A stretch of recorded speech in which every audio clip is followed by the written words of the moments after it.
Hello viewers, welcome back to yet another video by the English Studio. Today we're going to learn subject-verb agreement. This is the first part of the topic which is basically meant for beginners. So let's get started. Every sentence has a subject and an action performed by the subject. But what is a subject? What is a verb? The subject of a sentence is a person, place or thing that is performing the action of the sentence. For example, a balloon, a tree, a girl called Krisha or a city Jaipur. The words that express action of the subject is known as the verb. For example, fly, runs, jump, stands, etc. And as the name suggests, subject and verb must agree with each other in order to make a grammatically correct sentence. That is, the verb should be of the same number and person as the subject.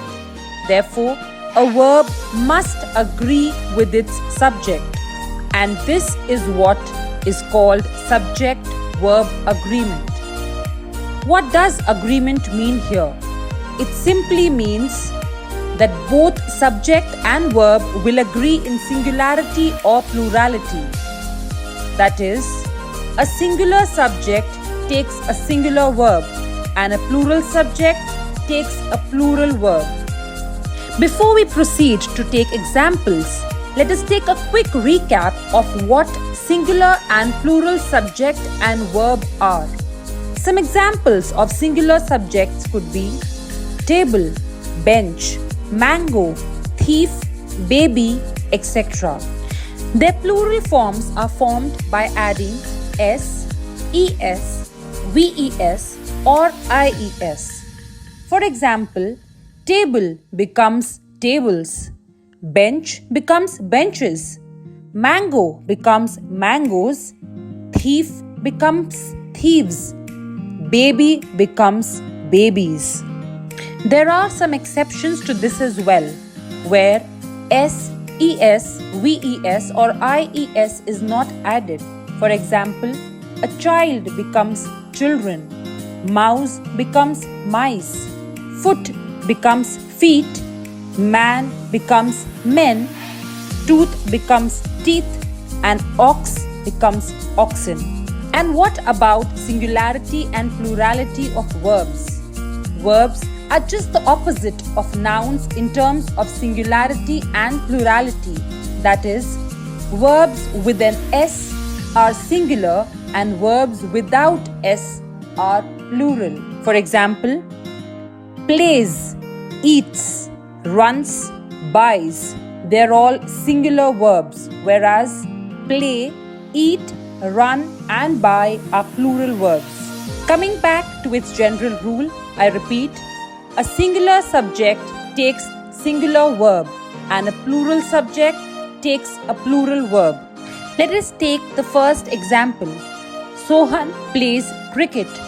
Here, Sohan is the subject and plays is the verb.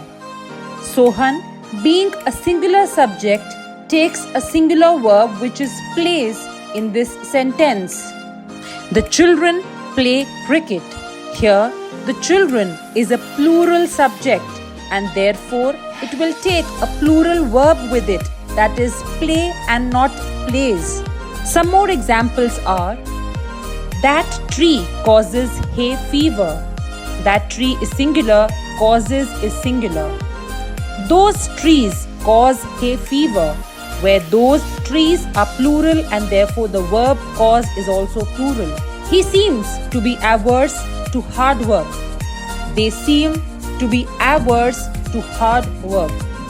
He, being singular, takes seems as a singular verb, and they, being a plural subject, takes a plural verb, that is seem. I'm sure you're curious to know the meaning of averse, and as I said, we're going to learn at least one high vocabulary word in every video, and at the end of our video you'll get to know its meaning and its usage. The mouse goes up the clock. The mice go up the clock. The mouse is a singular subject and goes is also a singular verb. The mice, being a plural subject, takes a plural verb that is go along with it. But have you ever come across sentences like I loves to read, you loves to read? I am sure no, because these are grammatically incorrect sentences. I, which is a first person pronoun, and you, which is a second person pronoun, are considered as exceptions to the rule we just learned. So what to do in case of pronouns I and you? Remember, I and you are considered as plural pronouns and therefore they carry a plural verb in their sentence. And that is why the correct sentences would be I love to read, you love to read. Some more examples with different subjects but the same verb are I love thinking about the future, you love thinking about the future, he loves thinking about the future, they love thinking about the future. You see how the verb takes a different form depending upon the subject. I and you, being plural pronouns, have the verb love, whereas he, being a singular pronoun, takes the verb loves. They, being a plural pronoun, takes the verb love. And that is all about subject-verb agreement. Coming to the word averse. It means to have a strong dislike of something. Some words that can substitute averse could be disinclined or hostile.